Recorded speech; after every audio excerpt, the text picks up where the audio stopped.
Hey everyone, welcome back to my YouTube channel. It's been a while since I posted any new content, so I'm excited to come back and be able to share with you some of the answers to your most asked questions about ring pours. So this video will be the first video in a series of ring pouring tutorials that I plan on releasing, and this will go over the most basic technique to ring pours. I'm also going to go over some of the products that I use, the colors I'll be using for this tutorial series, some of the prep work that I do, and then we'll get into pouring. If you're new to my channel, I hope you will subscribe so you'll get notifications on the future tutorials. And I've also been getting requests to post final pieces, so I'm going to be doing that in the community feed under posts, so you'll be able to see, and in my story. If you follow me on social media, I am forever posting finished pieces, so you can also follow me on Instagram or Facebook. I've left the links below. My name is Kate, and I am the creative mind behind Poured Soul Art. I have a degree in architecture, and I started pouring a few years ago in order to cope with life, which leads me into my next conversation, which is more or less a disclaimer on my videos. These videos are not your typical pouring videos. I am not a teacher, I am a learner, and I am here to learn, and I am here to share my experience, and I do this to heal. So if you are somebody here who has an expectation of what you should be getting out of this channel, if it's not healing and you're here judging art, what isn't art, you're not an artist, you're not environmentally aware that there's an issue, you waste a lot of product, like, I'm not here to be the defender of that. That's just bullying at that point, because if you're here to judge somebody's healing process, which I know that this technique is for many, then you're not doing your part in helping us. So keep your non-art judgments to yourself and comment on the healing process, or, something that's a little more informative to our well-being. Okay, so with all that being said, let's jump right into the tutorial for today. One of the most asked questions I get is, what kind of paint are you using? Or who is your favorite brand? Or what colors were used in this pour? The short answer to those questions are, if you're new and you're starting out, any acrylic based paint will work, and you need to mix that with any high quality pouring medium. So acrylic paint, pouring medium will get you to pour. Sounds easy, it's not. It's taken me a long time to come up with my personal blends of what works. And for some, that can become frustrating. And so I kind of understood that. And instead of watching people get discouraged about creating, I decided to release my own line of paints. These are pre-mixed. They are ready to pour right from the bottle, so you just crack the top and you're ready to pour. And they have no additives, so that gives you the freedom to add oil or, test out some products. So these are all additive free. And so there's a bunch of different colors that I offer. This one's a silver. And so when you ask these questions, I'm going to not try to be the marketer, but, I've spent a long time coming up with these blends, and I sell them. It's what I use. It's what you see in the videos. And so it's easy for me to say, grab some acrylic and grab some pouring medium and mix it together. But it's not so much the case when you're trying to achieve something specific. And so for my videos, I primarily use my own blends, which are, numerous different types of brands and colors, and, to achieve what I want for my pours. So with that being said, I have pouring medium in my shop. All my products I will list below. This series is going to use the same colors. I'm going to keep it simple. And so the first color is this Lapis Lazuli blue, and I am going to mix that with just, contrasting colors so we can get rid of those. So I'm going to just do simple black, white, silver, and then a blue. So we can kind of stand out, and it will be a little easier to explain what's happening when you're pouring. So these will be the colors that I use throughout the series for these ring pours. And let's get to how I prep my surfaces and what I'm using. For this series of tutorials, I'm going to be using these 4x4 tiles. What I do to prep them is I just tape off the backs of them. I keep this tape on when I pour and when I finish. So this tape won't come off until the very end when I'm ready to put some cork on them or finish the back for art pieces, depending on what I'm doing. And the other thing I do is I like 91% rubbing alcohol. It just dries faster. If you're an impatient person, 91's the way to go. You don't have to gesso these, you don't have to prime them, but I do wipe down the surfaces with rubbing alcohol. So that can be important to have your paint adhere and make sure that it does it evenly. And so, you know, just wiping over them, making sure that they're dry from alcohol, which where the 91% comes in handy, because by the time you get your stuff set up, it's already dry. And you just want to do that to the surface of each one to clean it off, and that will help your paint adhere to them. And so I just tape the backs and I clean the fronts with 91% rubbing alcohol, and that is pretty much all I do to prep these little guys to pour on.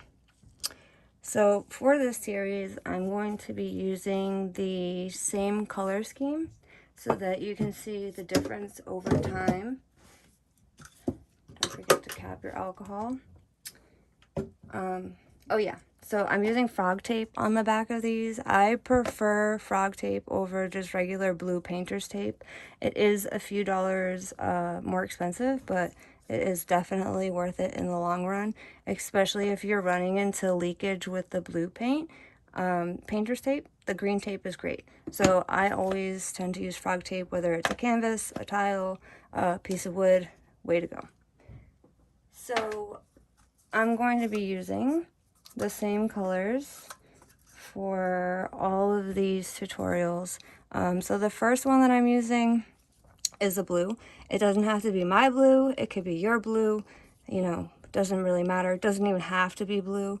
I'm just using pretty much like white, black, silver, and then a color, so that you can kind of see the difference. So I will leave the link of these in the description for anybody who doesn't want to come up with their own recipe, which is completely fine because I think that people just need to create at this point.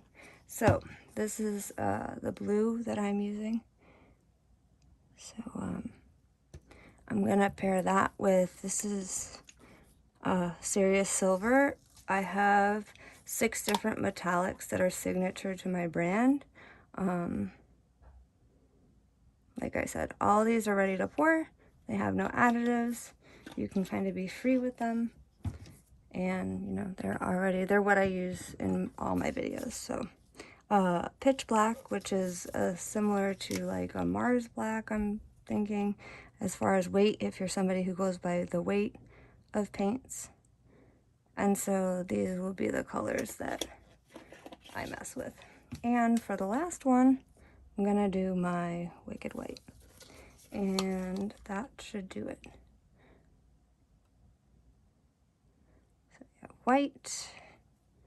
And I'm just pouring them into cups so that you can see them, but like I said, you can pour this right into whatever you're layering. And that would be fine too.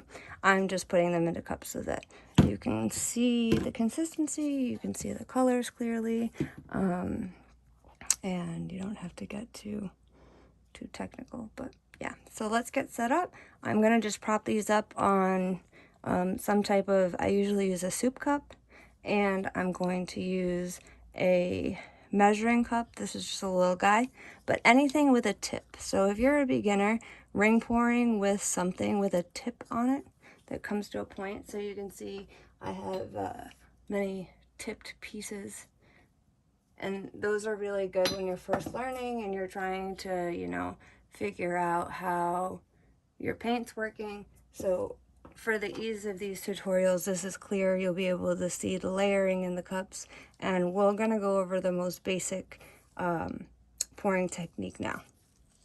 Okay, so the simple setup is I have my prep tile that is propped up on a soup cup, and I have my paints ready. My handy dandy cardboard corner catcher is close by in case I don't want to tilt my corners. And I cannot stress enough how important it is to make sure you level your piece, especially when it comes to ring pouring. You want to make sure your piece is super level, because if it's not, it will continue to run until the paint starts setting, which could be a disaster if you go to bed and wake up 8 hours later and it's not even. Believe me, I've lost a lot of paintings that way.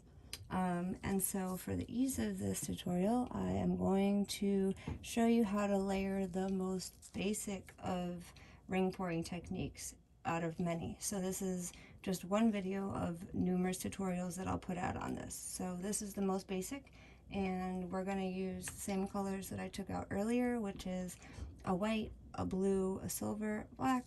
And like I said, it doesn't have to be these colors. I just picked, you know, white, black, and silver, and then added a color so that you could see the difference in patterns as we go through these tutorials. So these will be the colors that I primarily use, and I'll reference back to this video in future tutorials for this series that explain, you know, if you're looking for the colors, here they are. So let's get to layering the cup.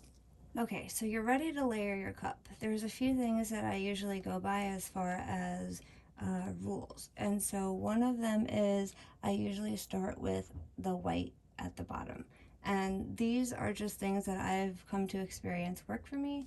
If they don't work for you, you know, then they don't work for you. This is where experimenting is important. And so the other thing that you may want to experiment on is whether or not, you know, you layer each color once, each color twice. I usually do it twice, and that's just personal preference. So these are all things that you can change. What I'm going to teach you is the technique of actually layering it. So as you see, I'm pouring my paints down the side of the cup rather than putting them in the middle, and that helps to pull the paints when you pour them back out. So I just layered mine, in case you're curious, white with the Lapis Lazuli blue, the Seriously silver, and pitch black, and then I will repeat that series over again. These 4x4 tiles usually need less than maybe an ounce of paint. I usually over pour because I like to be able to distinguish when I stop my pouring, and so I will layer each of these twice, and then I will pour it out. So I ran each color down the edge of the cup, and if you can see that, they start to layer up the side. And so it's going to be important how you pour it out, because that's part of this. So let's get to pouring. Okay, so the way I poured my cup was I ran the paints down the edge of the cup rather than pouring them right into the middle. And so the way that you pour them down the edge of the cup is the same way you want to pour it out of the cup. So if you pour it from this side and your line is this way, you want to pour it out this way. So either way. And what you do is you just start in the middle and you start doing small circles until you're satisfied. If you pour too much paint and your layers are too thick, you'll notice that you don't achieve all the colors when you go through the cup, because sometimes if you over pour, you never reach the bottom of the color of the cup. So, you know, smaller amounts are a little better for that, depending on the size piece that you're doing. For these little pieces, the smaller the better. So let's pour it out.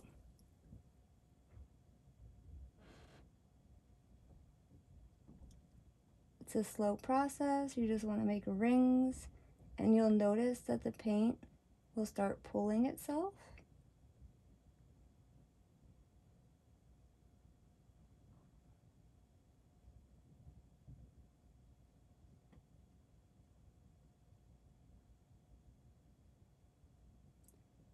Usually you'll see me do a time lapse, so it looks like I'm going a lot faster.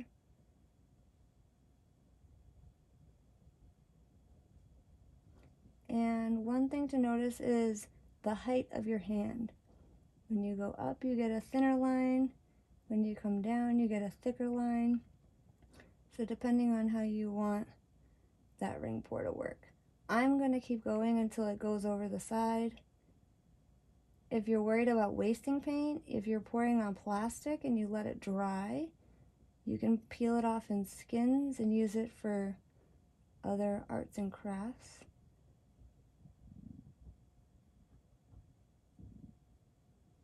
Trying to get that white and black back in there.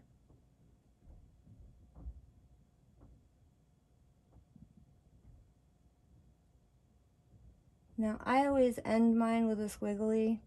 People yell at me for this on comments, but it's my signature and I won't stop for anybody. You shouldn't either. So now we have our ring pour. I always like to torch bubbles out before I tilt. This is just, you know, a kitchen torch, quick flame. Don't go too close. Make sure you're supervised if you're a pyro. And then when it comes to tilting, so you can notice as it's pouring off the side, it will start to pull those layers of lines. So it's not anything that has to be fast. I don't usually tilt my edges off because I like the look and I like to be able to control it. So that's where my handy dandy cardboard corner comes in handy. So all I do is I put it against the side and I tilt. You lose a lot less paint, but you also lose a lot less of your pattern. And so I will do that to all four corners. You don't have to worry about coming back.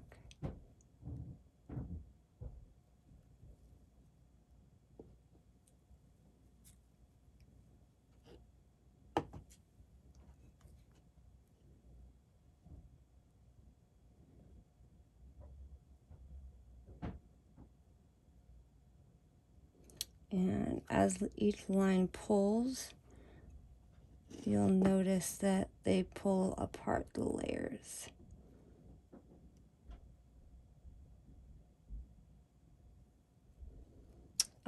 Usually before I remove the cardboard, I'll return the paint back towards the middle so it doesn't fall too far off. And usually the paint will stick to the sides of that cardboard, so your sides should be pretty covered right about now. I just go over and maintain them a little bit. And so I actually am pretty happy with this piece.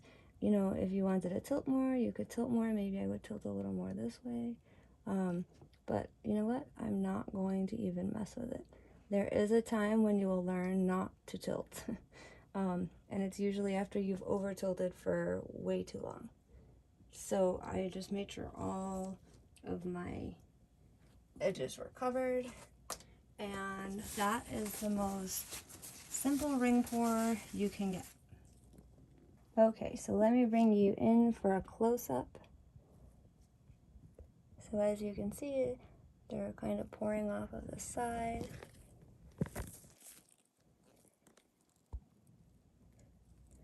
And you can see each individual layer.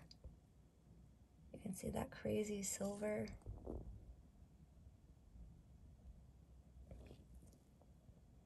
And so that is the first basic tutorial.